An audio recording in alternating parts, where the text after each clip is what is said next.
আসসালামু আলাইকুম এভরিওয়ান, সবাই কেমন আছেন? আন্তরিক অভিনন্দন ও শুভেচ্ছা জানিয়ে আজকে শুরু করছি আজকের ভিডিও। আজকে কথা বলবো ইংরেজির মোস্ট ইম্পর্টেন্ট এবং ভাইটাল একটি টপিক নিয়ে, সেটি হলো প্রিপোজিশন।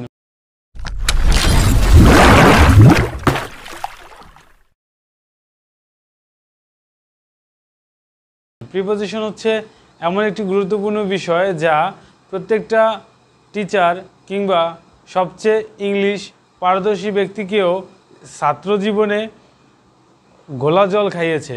প্রিপোজিশনকে কয়েকটি পার্টে বিভক্ত করে আমরা আলোচনা করব। তো আজকে প্রিপোজিশনের বেসিক আইডিয়া এবং প্রিপোজিশন কিভাবে কাজ করে সেগুলো সম্পর্কে আলোচনা করব। প্রিপোজিশন শব্দটি বাংলে প্রথমে আমরা প্রি, তারপরে পাবো পজিশন। প্রি শব্দের অর্থ হচ্ছে পূর্বের এবং পজিশন শব্দের অর্থ হচ্ছে অবস্থা।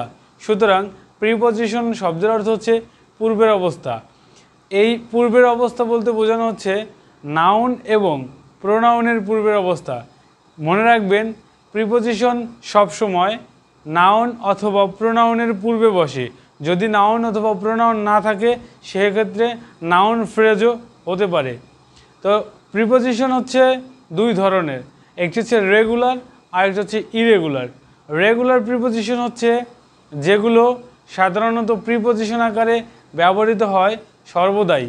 আর ইরেগুলার প্রিপোজিশন হচ্ছে যে প্রিপোজিশনগুলো মাঝে মাঝে প্রিপোজিশন আকারে ব্যবহৃত হয় কিন্তু সেগুলো আদৌ প্রিপোজিশন না, যেমন বাট, হোয়াইল ইত্যাদি।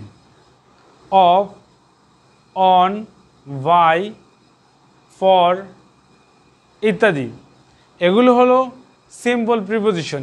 এখানে একটিমাত্র ওয়ার্ড যুক্ত হয়ে এটি প্রিপোজিশন আকারে কাজ করে। অন্যান্য নাউনের পিছনে এই ওয়ার্ডটি বসে প্রিপোজিশনের কাজ করে থাকে। আর প্রিপোজিশন হচ্ছে into, outside, without, onto ইত্যাদি।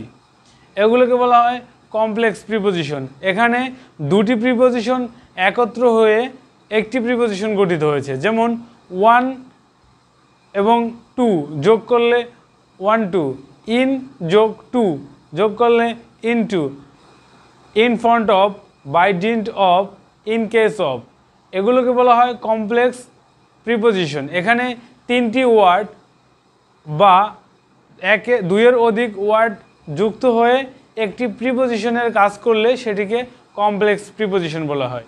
হি woke up at 6 o'clock।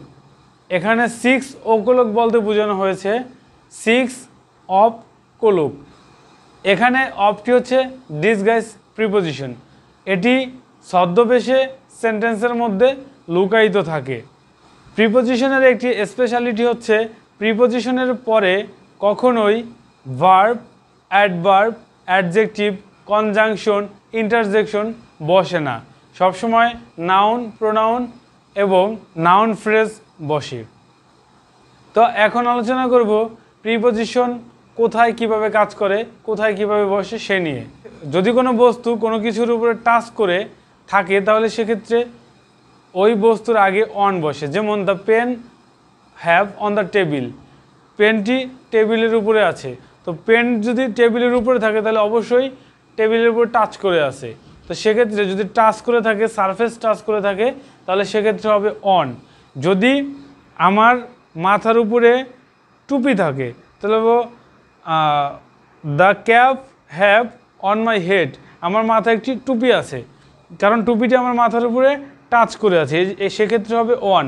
যদি টাচ করে না থাকে, উপরে থাকে, তাহলে হবে অ্যাবোভ। যদি আমার মাথার উপরে একটি লাইট থাকে সেক্ষেত্রে মাথা যেহেতু টাচ করে নাই সেক্ষেত্রে হবে অ্যাবোভ। যেমন the light above my head. যদি টাচ করে না থেকেও চলমান অবস্থায় থাকে সেক্ষেত্রে হবে ওভার। যেমন the plane flying over my head, the boy is running over the road. যদি কোনো কিছু ভেতর দিয়ে ক্রস করে যায়, যেমন একটি মাঠের ভেতর দিয়ে যদি কোনো বালক দৌড়ে যায় ক্রস করে সেই মাঠটিকে, সেক্ষেত্রে হবে অ্যাক্রস বা থ্রু। আর যদি কোনো কিছু নিচে থাকে সেক্ষেত্রে হতে পারে আন্ডার, বিনিথ। যদি সাইডে থাকে সেক্ষেত্রে হবে বিসাইড, যদি সাইডে থাকে সেক্ষেত্রে হবে বিসাইড, যদি সাইড থেকে উপরের দিকে থাকে তাহলে হবে আপ, নিচে থাকলে ডাউন। আর যদি এই বৃত্তটিকে মানে বৃত্তটির চারদিক থেকে কেউ ঘুরে আসে সেক্ষেত্রে আমরা ব্যবহার করব অ্যারাউন্ড, কারণ ঘোরানো মানেই অ্যারাউন্ড। অ্যারাউন্ড শব্দের অর্থ হচ্ছে না চারদিক, চারদিক ঘুরে আসলে অ্যারাউন্ড। আর যদি এই পুরো বৃত্তের মধ্যে বড় কোনো কিছুকে বোঝানো হয় সেক্ষেত্রে হবে ইন। যেমন I was born in Bangladesh at Madaripur. তো বাংলাদেশ হচ্ছে বড় একটি জিনিস, তার পিছনে ইন বসানো হয়েছে। আর যদি বাংলাদেশ ছোট হতো তাহলে অ্যাট বসানো হতো। যেমন মাদারীপুর ছোট, সেক্ষেত্রে মাদারীপুরের আগে অ্যাট বসানো হয়েছে। তো যদি কোনো কিছু বড় স্থান, বড় কিছু বোঝায় সেক্ষেত্রে তার পিছনে হবে ইন। যদি ছোট কিছু বোঝানো হয় তার পেছনে হবে অ্যাট।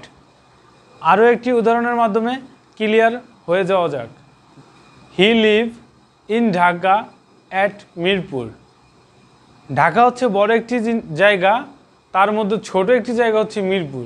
তো ঢাকার পূর্বে হবে ইন এবং মিরপুরের পূর্বে হবে অ্যাট।